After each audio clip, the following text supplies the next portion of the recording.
Hello viewers, আসসালামু আলাইকুম। আজকে একটি অসাধারণ নাস্তা রেসিপি নিয়ে হাজির হয়েছি আপনাদের সাথে শেয়ার করব বলে। এই নাস্তাটা খুবই সুস্বাদু একটি নাস্তা। তো চলুন চলে যাই মূল রেসিপিতে। প্রথমেই আমি পালং শাক সিদ্ধ করে নিচ্ছি। আমি আজকে বানাচ্ছি পালং শাকের কচুরি, আর তার সাথে আমি আলুর দমটাও বানাবো, কিন্তু ওই রেসিপিটা পরের ভিডিওতে আপলোড করে দিব।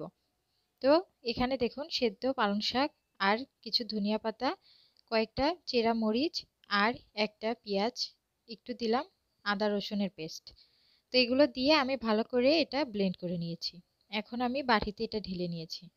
এরপরে এখানে পরিমাণ মতো লবণ দিলাম আর দিয়ে দিলাম অল্প একটু তেল। দিয়ে এটা আমি একটু মেখে নিব। নেওয়ার পর আমি এখানে এখন ময়দা অ্যাড করে দিব। দেখুন এখানে আমি 1.5 কাপ পরিমাণ ময়দা নিয়েছি। এখন আমি ময়দাটা মেখে নিব। এখানে কিন্তু আর এক্সট্রা কোনো পানি ইউজ করা যাবে না। এই শাকটাতে যতটা পানি হবে ওইটা দিয়েই আমি একটা সুন্দর সফট ডো তৈরি করে নেব।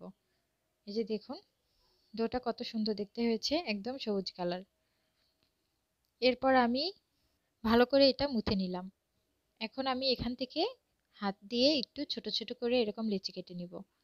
তারপরে একটু হাত দিয়ে গোল শেপে করে নিব। সবগুলো আমি এভাবে বানিয়ে নিব। দেখুন আমি আরেকটা দেখিয়ে দিচ্ছি। এভাবে করে নিলে সুন্দর দেখতে হবে। এই যে দেখুন আমার মোট 18টি হয়েছে।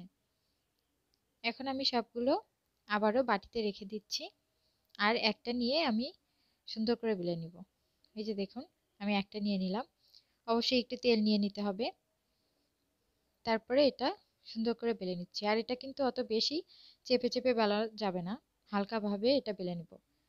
খুব একটা বড় করার প্রয়োজন নেই। দেখুন আরেকটা আমি বেলে নিচ্ছি। এভাবে আমি সবগুলোই তৈরি করে নেব। একেবারেই সবগুলো তৈরি করব, যাতে পরবর্তীতে আমি একসাথে সবগুলো ভেজে নিতে পারি। আর আপনারা চাইলে একটা একটা করেও বেলে নিয়ে ভাজতে পারবেন। এই যে দেখুন আমি কয়েকটা সুন্দর করে বেলে নিয়েছি। এখন আমি গরম তেলে এটা ভেজে নিচ্ছি। আর তেলটা প্রথমেই গরম করে নিতে হবে, তারপরে মিডিয়ামে রেখে এটা ভাজতে হবে। এই যে দেখুন ভাজার সময় একটু উপরে এরকম এরকম করে ভালো করে নেড়ে চেড়ে দিলে এটা সুন্দর করে ফুলে উঠবে। এই যে দেখুন আমার একটা ভাজা হয়ে গেছে। একটু লাল লাল করে ভাজতে হবে। আরেকটা আমি ভেজে নিচ্ছি। যে দেখুন একটু চেপে ধরতেই কিন্তু এটা সুন্দর করে ফুলে উঠছে, একদম ফুলকো ফুলকো কচুরি হয়ে যাচ্ছে। এভাবে আমি সবগুলোই ভেজে নিব।